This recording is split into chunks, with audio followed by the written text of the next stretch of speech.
하나님의 말씀 보겠습니다. 사도행전 1장 우리 9절에서부터 11절까지의 말씀입니다.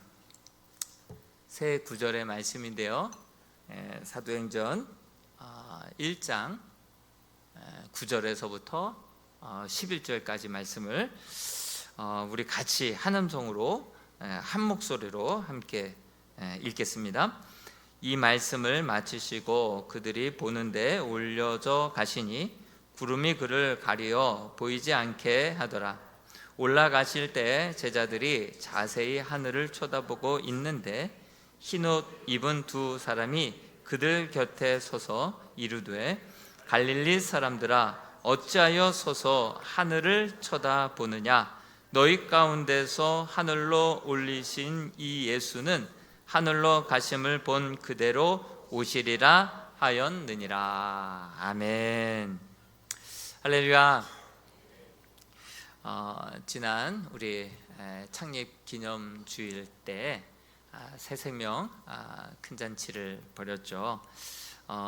뭐 이렇게 등록서에 이름을 적고 가신 분들은 39명, 또 내가 또 전도 몇 명 해왔는데 또 누락되신 분들, 또 그냥 오셨다가 쑥스러워서 말없이 또 선물도 받지 않고 그냥 가신 분들, 그래서 한 60여 명 정도가 이렇게 교회를 다녀가신 것 같습니다.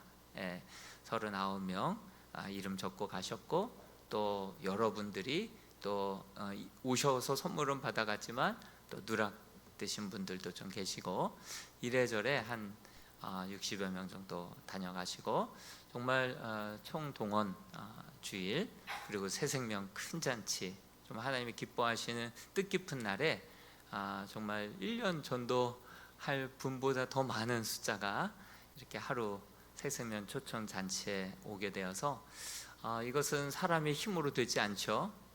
오랜 시간 기도가 쌓였고 하나님께서 마음의 빗장을 여시고 환경과 발걸음을 주장하여 주셔서 이 모든 일들은 구원받기로 작정되신 영혼들을 주께서 이끄시고 인도해 주신 줄로 믿습니다.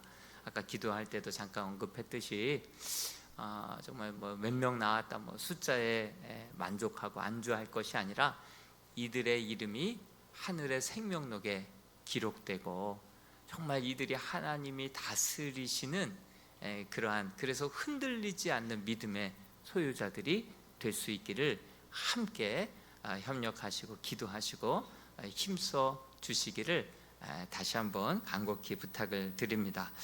오늘은 어찌하여 하늘만 쳐다보느냐, 어찌하여 하늘만 쳐다보느냐, 이 제아의 말씀으로 오늘 말씀을 나누고 함께 뜨겁게 기도하기를 소망합니다.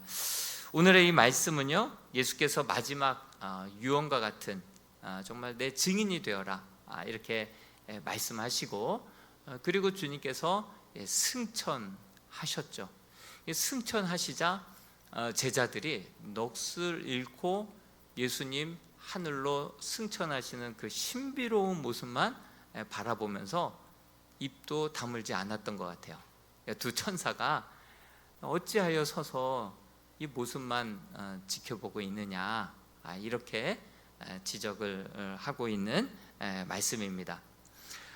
견지망월이라고 하는 한자 수거가 있는데요, 그 손가락으로 달을 쫙 가리킵니다. 뭐 휴포문이라고 해서 뭐 이제 15년 후에나 뜨는 그 달이 뭐 최근에 좀 뜨지 않았습니까? 저 달 보라고 손가락으로 견지망월 달을 가리켰는데 사람들이 그 달은 보지 않고 손가락 끝만 다 보고 있는 거예요. 우리 주님께서 정말 사람들 보는 데서 다 승천을 하셨는데 그 승천의 진정한 의미를 보지는 못하고 깨닫지는 못하고 신비로운 모습에 입 벌리고 넋을 잃고 그것만 보고 있는 거예요. 그러다 보니까 천사가 어찌하여 서서 저것만 저렇게 지켜보고 있느냐, 이렇게 책망하고 있는 말씀이죠. 그렇습니다. 우리 예수님께서의 사역을 미리 보기로 보여주신 것이죠. 이 땅에 속했던 제자들, 정말 이 세상 근심, 걱정, 하늘에 속한 자들이 아니라 이 땅에 썩어질 것들에 매여서 근심 걱정에 조금만 즐거움에 취해서 이 땅의 것들만 추구하고 무엇을 먹을까 마실까 입을까만 염려하며 살아가고 있던 그들을 불러서 거듭나게 하시고 그들의 모든 죄와 죽음의 문제를 십자가에 대신 못 박아 죽으시고 부활하시고 그리고 다시금 이제 하늘로 승천하시사 그 제자들로 하여금 땅에 속했던 자들을 하늘에 속한 자들로 거듭난 자들로 저 하늘을 소망하는 자들로 궁극적으로는 저 하늘을 향하여서 하나님 나라에 입성하는 자들로 그렇게 바꿔주시는 분이 우리 주님이신 줄로 믿습니다. 그 일은 제자들에게만 일어나는 역사가 아니라 저와 여러분들에게도 정말 이 땅에 근시안적으로 정말 염려하고 근심하고 걱정하고 쾌락에 심취해서 고고 성취에 고고 작은 쾌락에 거기에 만족하며 그 욕심에 눈이 멀어서 그렇게 살아가던 우리를 정말 눈에 보이는 세계가 전부가 아니라는 것을 깨닫게 하시고 영적인 비밀을 알게 하시고 영적인 세계에 눈을 뜨게 하시고 거듭나게 하시고 하늘을 바라보게 하시고 이 땅에 발을 딛고 살아가지만 하늘에 속한 자로 살아갈 수 있도록 만들어주시고 궁극적으로는 우리를 저 하나님 나라 입성하게 해주시는 분이 우리 주님인 줄로 믿습니다. 미리 보기를 한 거예요. 미리 보기를 한 거예요. 그렇게 우리 주님께서는 이제 승천하셨죠. 그런데 우리 주님은 분명 다시 오실 때는 밤에 도둑같이 오실 것이라 했는데 가실 때에는요 희한해요. 분명히 오실 때는 도둑같이 오신다라고 말씀하셨는데 가실 때 승천할 때 보니까 여러 사람들이 다 지켜보는 가운데 그렇게 하늘로 올라가셨어요. 우리 주님 왼손이 하는 거 오른손이 모르게 하고 도적같이 오겠다 하시고 뭐 이렇게 하셨던 분이 왜 다 같이 보는 데서 보는 가운데 이렇게 올라가신 이유가 무엇일까요? 이 승천의 의미가 무엇일까요? 생각해 보건대 뭐 우리가 그때 그 자리에 있지 않았기 때문에 뭐 10명에게 물어보면 10명이 다를 거고 100명에게 물어보면 100명이 다 생각이 다르고 자기의 입장과 신앙의 고백들이 다 다를 거예요. 뭐 우리들의 생각 얘기할 거 없고 성경이 뭐라고 말하는지가 진짜 참인 줄로 믿습니다. 성경 말씀을 한번 읽어보자고요. 11절 왜 여러 사람들이 보는 가운데서 주님이 승천하신 이유가 무엇인지 한번 11절 말씀을 같이 한번 읽어보겠습니다. 시작. 이르되 갈릴리 사람들아 어찌하여 서서 하늘을 쳐다보느냐 너희 가운데서 하늘로 올려지신 이 예수는 하늘로 가심을 본 그대로 오시리라 하였느니라. 무엇을 말씀해 주시기 위해서 여러 사람 보는 데서 올라가신 걸까요? 너희가 본 그대로 다시 그대로 오시리라. 너 봤지? 이대로 와. 주님 반드시 와. 주님 반드시 이 땅에 오실 줄로 믿습니다. 다시 오실 때에는 심판주로 오시는 거예요. 심판주로 오시는 거예요. 처음에 오셨을 때는 구원주로 오셨죠. 그리고 승천하실 때는 하늘 보좌 우편에 앉으셔서 이 땅을 다스리시는 통치자가 되시죠. 그리고 우리 주님 다시 오실 때에는 정말 이 땅에 정말 심판주로 다시 오신다라고 하는 사실을 모두가 알고 그 오심을 기다리고 준비하라고 그렇게 여러 사람들 보는 앞에서 승천에 올라가신 거예요. 그리고 뭐 이렇게 보고만 있냐? 본 그대로 주님 다시 반드시 오신다. 오실 주님을 신부와 같이 맞이할 준비하라고 그것을 말씀해 주기 위해서 우리 주님께서 여러 사람 보는 모두가 보는 그 앞에서 승천하셨고 본대로 다시 오신다. 이것을 위하여서 그렇게 여러 사람들 보는 가운데서 승천하셨죠. 그렇습니다. 우리 예수님께서는 구약의 선지자의 예언의 말씀대로 이 땅에 오셨어요. 보실까요? 미가서 5장 2절 말씀에 보면 베들레헴 에브라다야 너는 유다 족속 중에 작을지라도 이스라엘 다스릴 자가 내게서 내게로 나올 것이라. 이렇게 말씀하신 그대로 베들레헴에 태어나셨죠. 그리고 또 이사야 7장의 14절에 보면 보라 처녀가 잉태하여 아들을 낳을 것이요 그 이름을 임마누엘이라 하리라. 이사야 선지자가 보라 처녀에게서 잉태되어 임마누엘이라고 하는 그 주님이 나오게 될 것이다, 예언한 대로 동정녀 마리아에게서 태어나셨죠. 여러분, 이 예언 하나가 그대로 세월을 머금고 이루어지기 위해서는요, 얼마나 확률로 따지면 정말 어려운데, 우리 주님께서는 선지자 누구의 말씀을 이루려 하시면 하나같이 그대로 다 이루신 분이 우리 주님이세요. 그 예언하신 말씀대로 예언의 성취로 예수님이 이 땅에 오셨어요. 그냥 예루살렘에 올라가실 수도 있는데 괜히 벳바게로 내려가셔서 나귀를 타고 입성하셨어요. 스가랴 말씀을 이루려 하시기 위하여서. 우리 주님은 모든 선지자와 성경에 기록된 대로 그렇게 이 땅에 오셨고, 태어나셨고, 자라셨고, 그렇게 십자가에 못 박혀 죽으셨고, 그리고 부활하셨습니다. 그리고 마지막 승천하셨고 오실 때에도 이와 같이 올라간 것 같이, 이제 부활하셔서 영광된 그러한 모습으로 올라간 것 같이 내가 다시 오리라, 이렇게 말씀하셨어요. 여러분, 우리 주님이 다시 오실 때에는 여인의 몸으로 태어나서 여인의 품 안에서 자라서 그렇게 30세까지 공생애를, 또 33살까지 공생애를 보내고, 그렇게 또 이 땅에서 예수님과 같은 그러한 절차를 밟지 않고 주님 다시 오실 때에는 여인의 몸에서 태어나거나 여인의 품에서 자라나지 않고 올라가신 모습 그대로 다시 오실 줄로 믿습니다. 여러분, 우리나라에 내가 예수라고 하는 사람만 50명이 있어요. 내가 예수라 하는 사람이 뭐 50명이나 된대요. 뭐 많잖아요. 안산홍, 그 다음 후계자, JMS, 이만희, 그 다음에 문선명, 뭐 많잖아요.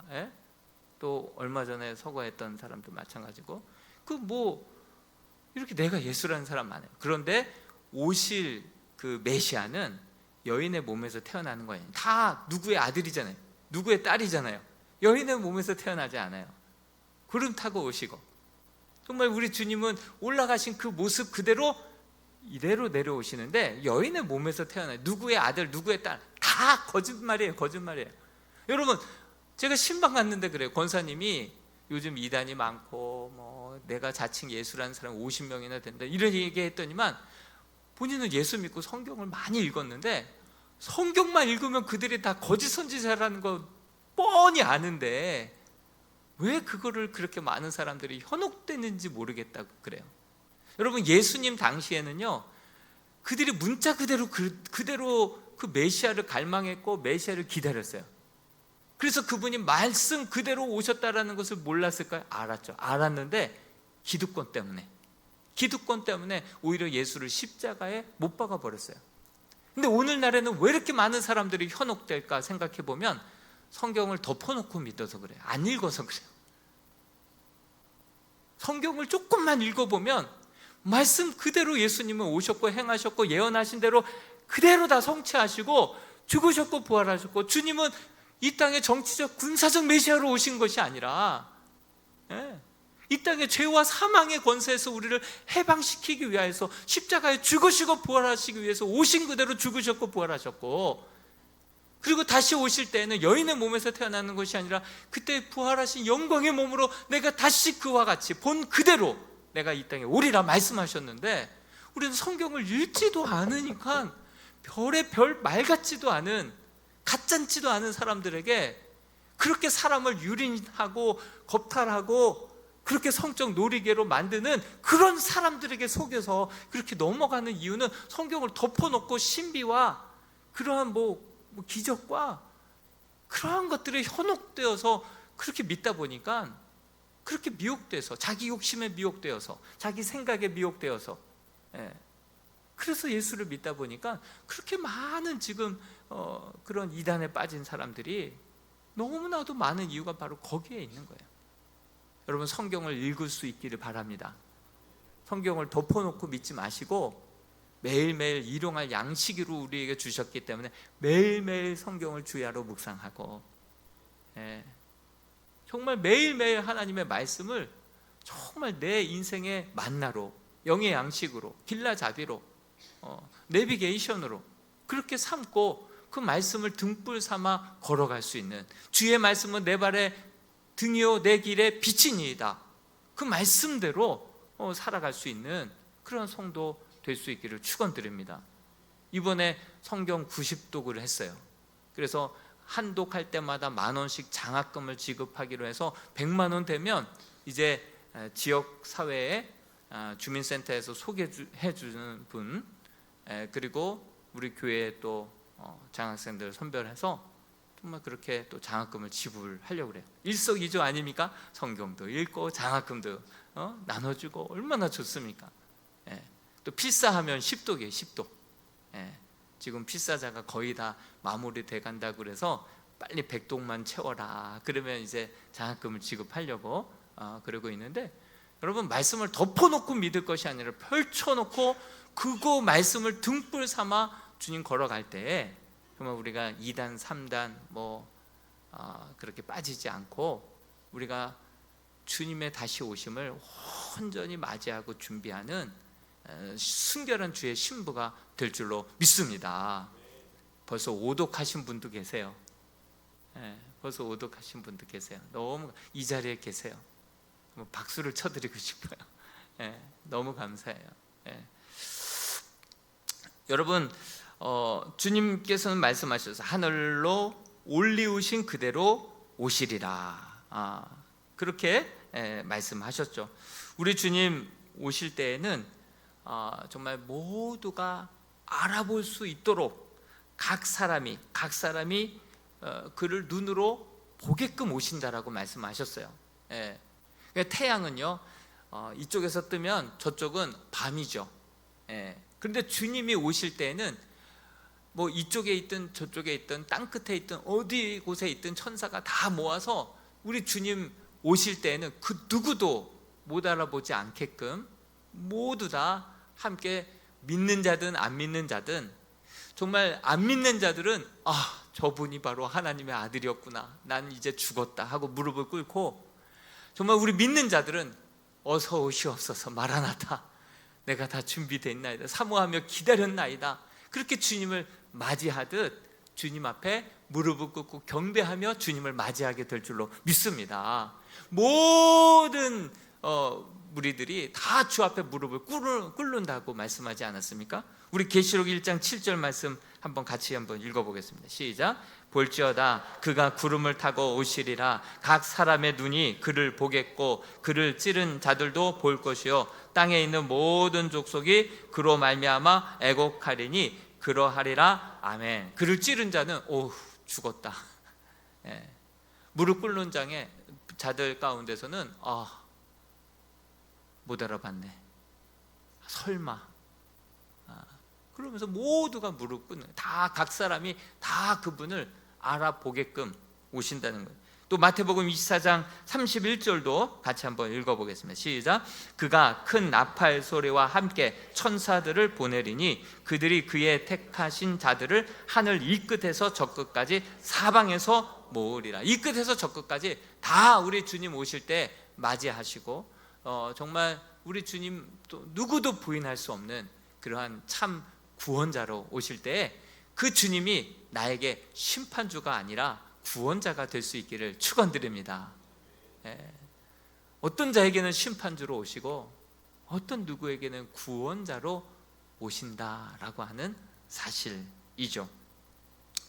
중요한 것은 이 땅에 우리 주님께서 발을 딛고 계셨을 때는 구원자로 오셨고 구원자로 사셨고 구원자로 그 모든 예언을 성취하시면서 구원을 완성하셨습니다. 그리고 우리 주님 발을 떼어서 승천하셨을 때는 다시금 하늘 보좌를 버리고 이 땅에 낮고 천한 곳으로 정말 우리 주님 내려오셨다가 이제 주님 다시 승천하셨을 때는 다시금 그 하나님 보좌 우편에서 이 땅을 만물을 통치하시고 다스리시는 분이 우리 주님인 줄로 믿습니다. 통치자예요, 통치자. 지금은 우리 주님의 하늘 보좌에서 말씀으로 이 땅을 다스리고 통치하시는 줄로 믿습니다. 여러분, 하나님의 나라는 어떤 개념입니까? 영토 개념입니까? 통치 개념입니까? 통치 개념인 거예요. 하나님의 말씀이라면 순종하는 자는 하나님의 다스림을 받는 자인 줄로 믿습니다. 여러분, 하나님께서, 우리 주님께서 우리에게 지상 명령으로 전도하라, 잃어버린 영혼들을 좀 되찾아라, 이거 주님의 처음 오셔서 공생의 첫 번째로 하신 말씀이고, 마지막 공생에 마치시고 죽으시고 부활하신 이후에 40일 동안 이 땅을 부활하신 몸으로 제자들을 만나서 그들에게 마지막 지상 명령을 또 준 게 무엇입니까? 땅 끝까지 이르러 내 증인이 되라, 제자가 되라. 그거 아닙니까? 우리 주님 처음 외치셨던 말씀도, 마지막 유언과 같은 말씀도 이 말씀인데, 여전히 주의 말씀에 전혀 관심이 없고 미동도 없고 순종도 없어요. 그러면 하나님의 말씀에 다스림을 받는 자가 아닌 거예요. 하나님의 말씀이라면 이해가 되든 안 되든 순종할 지금 여건과 그런 상황이 아니더라도 한번 순종해 보겠습니다, 기도라도 시작하겠습니다, 그렇게 하나님의 말씀이라면 순종하고 도전해보고, 그렇게 엉덩이 들고 나아가 일어나 순종하려고 애쓰고 몸부림치는 그러한 자가 하나님의 말씀에 다스림을 받고 통치함을 받는 자인 줄로 믿습니다. 내 생각과 내 여건이 아니라 주님 말씀하시면 그 말씀대로 그대로 순종하고 결단하고, 그래서 하나님이 약속하신 가나안 땅으로 들어가는 자들 되시기를 주님의 이름으로 축복합니다. 하나님의 나라는 영토 개념이 아니에요. 여기 있다 저기 있다, 이 산에서 예배드리니 저, 아니에요. 하나님의 나라는 하나님의 말씀에 다스림을 받는 심령이, 그 영혼이 하나님이 다스리시는 하나님의 사람인 줄로 믿습니다. 그것을 우리가 잊지 않았으면 좋겠습니다. 여러분, 계속해서 성경에서 말씀하신 대로 그냥 듣든지 아니 듣든지, 때를 얻든지 못 얻든지 전하는 거예요. 전 성경에 보면 1800번 돌아오라 했는데, 이번에 한번 뭐 좀 초청했는데 안 왔다고 실망하지 마십시오. 아직도 1899번이 남았습니다. 그 마음으로 도전하는 거예요. 포기하지 않고 끝까지 때를 얻든지 못 얻든지 기도하고 순종할 때 응답은 한순간에 이루어질 줄로 믿습니다. 이번에 막 이제 가족들 초청해 갖고 오신 분들은요, 너무 행복한 시간이었다고, 새생명 축제에 정말 너무나도 기쁨의 잔치였다고, 춤추고 싶다고 그렇게 고백하신 분들이 계세요. 믿고 이해가 되든 안 되든 10년 동안 전에도 안 됐는데 기도하고 사랑하고 순종해서 전했더니 놀랍게 응답이 되는 거예요. 그리고 하늘의 기쁨, 하늘의 잔치에 참여하게 되는 것이죠. 응답은 한순간에 기대하지도 않았던 때에 오게 될 줄로 믿습니다. 포기하지 않고 정말 때가 되면 주님의 때에 반드시 이루어진다라는 것을 기대하면서 그 역사는 하나님께 맡기고 나는 순종하는 거예요. 전하는 거예요. 때를 얻든지 못 얻든지. 그렇게 하나님의 말씀에 사로잡히고 순종하고 다스림을 받는 그런 하나님의 사람들이 될 수 있기를 축원드립니다. 우리 주님께서 반드시 오신다고 했는데 지금까지 왔습니까? 안 왔습니까? 안 오셨죠. 그런데 주님께서는 또 오실 때는 도적같이 오시겠다고 말씀하세요. 내가 올 때는 이렇게 도둑같이 언제 올지 모르게 오시겠다, 이렇게 말씀하셨죠. 이유가 뭐냐면 늘 깨어 있으라고. 여러분, 그때 당시 예수님 당시의 사람들에게도 우리 주님께서 이렇게까지 얘기하셨어요. 우리 마태복음 16장 28절 말씀, 마태복음 16장 28절 같이 한번 읽어보겠습니다. 시작. 진실로 너희에게 이르노니 여기 서 있는 사람 중에 죽기 전에 인자가 그 왕권을 가지고 오는 것을 볼 자도 있느니라. 그때 당시의 사람들에게도 지금 우리에게도 도둑같이 온다. 내가 그때 올 수도 있고 내가 올 때는 도둑같이 아무도 모르게 도둑같이 온다. 때를 말하는 거죠. 때를.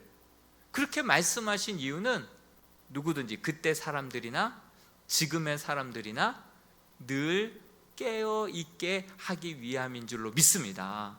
늘 깨어서 기도하고 전도하고 늘 깨어서 신부단장하고 그렇게 주님 맞이할 준비를 하고 있게 하기 위해서 그렇게 기다리라 하셨습니다.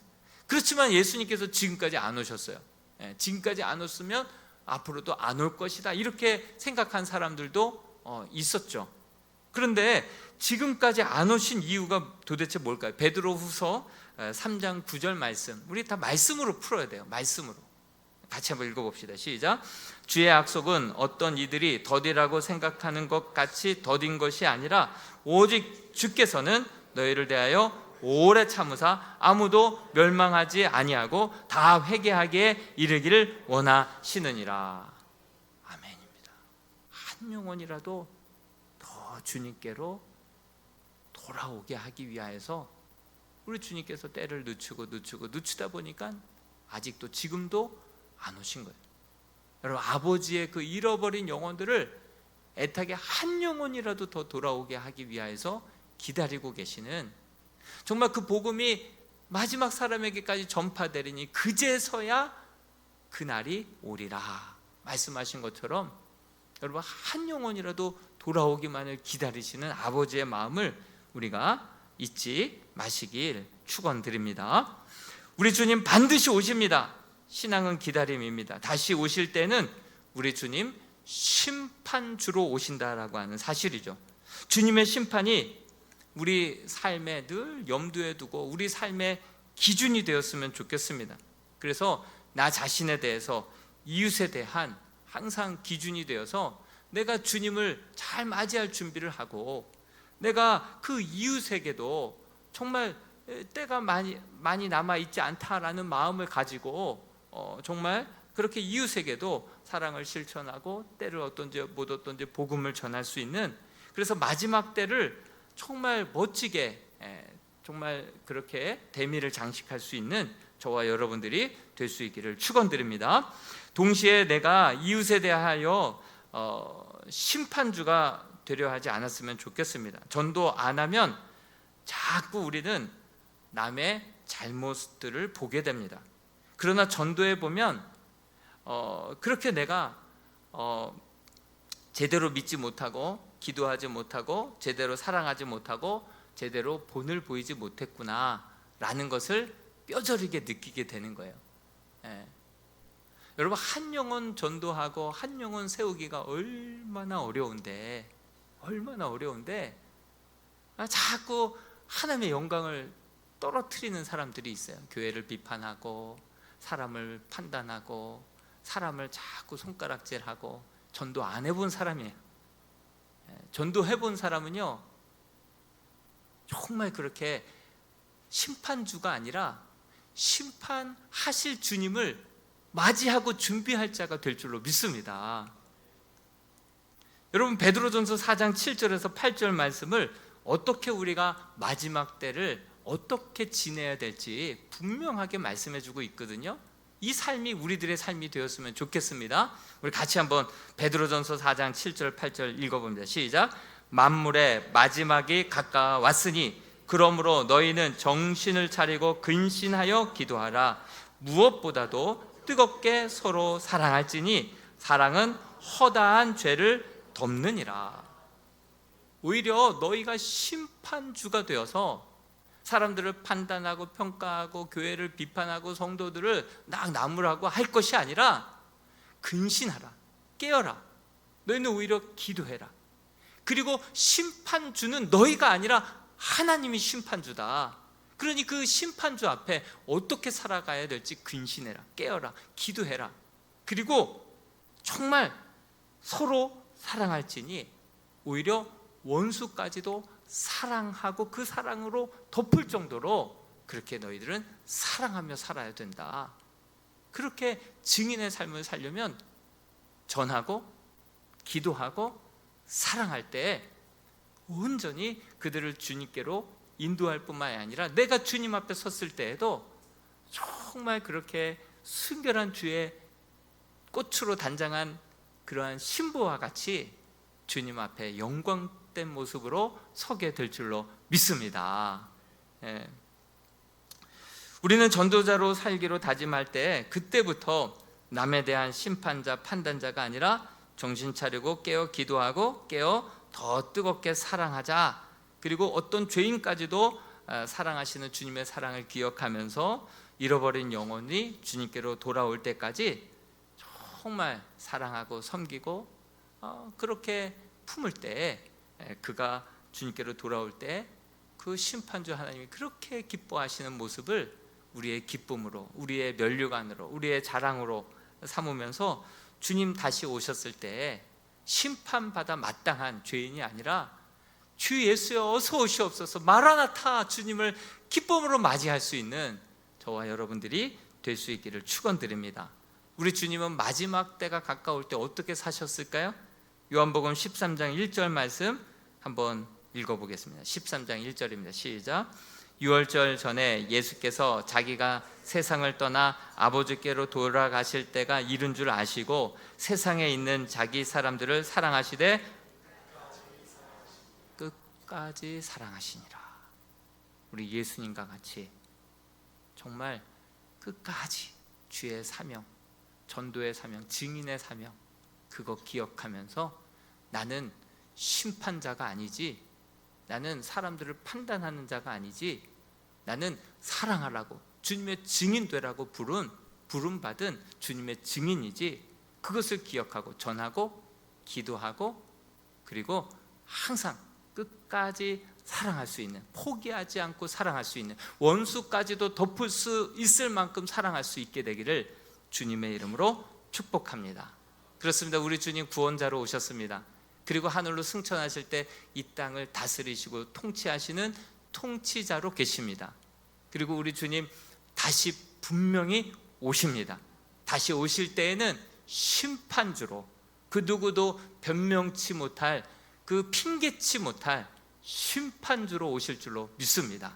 저와 여러분들 판단하는 자, 심판하는 자가 아니라 정말 주님 앞에 섰을 때 정말 잘 준비된 자로서, 정말 주님 앞에 섰을 때 많은 그 영혼들을 바른 길로, 진리 가운데로, 생명 가운데로 이끈 자로서 주님 맞이했을 때 심판받아 마땅한 죄인이 아니라 하늘의 생명의 면류관으로, 하늘의 의의 면류관으로 그렇게 귀하게 잘했다 칭찬받을 수 있는, 상급받을 수 있는 저와 여러분들로 사시게 되시기를 주님의 이름으로 축복합니다. 저는 분명히 전했습니다. 그렇게 안 살면 여러분들의 책임입니다. 주의 종 잘못 만나서 그랬다 이런 핑계 대면 안 됩니다. 저도 할 말 없게 하시면 안 됩니다. 전 분명히 전했습니다. 여러분들 그렇게 사시기를 축복합니다. 아멘. 그래서 그 사랑으로 정말 우리 교회가 더욱더 하나 되고 많은 영혼들 주께로 인도해서 얼마나 천국의 그 주님의 기쁨, 잔치 아닙니까? 얼마나 영광. 그래서 여러분 정말 이번에도 새생명 축제를 정말 여러분 한번 평가해서 우리가 다음에는 더 좋은 새생명 축제가 돼야 되겠죠. 네, 가만히 보십시오. 이 새생명 축제가 이랬다 저랬다 막 비판하고 판단하는 사람들 보면요, 전도 안 한 사람이에요. 근데 전도한 사람은요, 내 생애에 이런 새생명 축제가 없었다, 이렇게 감사하고 기뻐하는 자인 줄로 믿습니다. 저거 길 가다가 만났다니까요, 목사님 저 생애에 이런 새생명 축제가 없었어요. 4명 작정하고 기도했는데 4명 다 왔어요. 이만하면 전도 1등 아니에요? 이렇게 물어보시더라고요. 네. 여러분 정말 전도하신 분들은요, 영혼을 위해서 기도하고 정말 전도하고 사랑으로 섬기고 그래서 주님께로 인도했던 사람들은요, 이 새생명 축제에 대해서 막 비평하고 판단하고 평가하지 않아요. 그냥 내 생애 최고의 새생명 축제였습니다, 이렇게 고백할 뿐입니다. 그런데 전도하지 않았던 사람들은요, 이게 문제다 저게 문제다, 이게 뭐냐 저게 문제다, 이렇게 판단하는 판단자는 우리 주님 주님뿐인 줄로 믿습니다. 심판자는 우리 주님뿐인 줄로 믿습니다.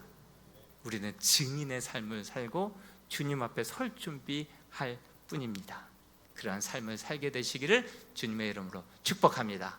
10시인데요 우리 찬양 같이 했으면 좋겠습니다. 주님 다시 오실 때까지 나는 이 길을 가리라. 좁은 문 좁은 길, 나는 그 십자가를 지고 나의 가는 길 끝에서 우리 주님 만났을 때 그분을 심판주로 만나는 것이 아니라 귀한 우리에게 상급을 주시는 이로 만날 수 있도록, 주의 신랑으로 맞이할 수 있도록 그러한 삶이 되게 해달라고, 그런 마음과 결단으로 이 찬양 고백 드리겠습니다.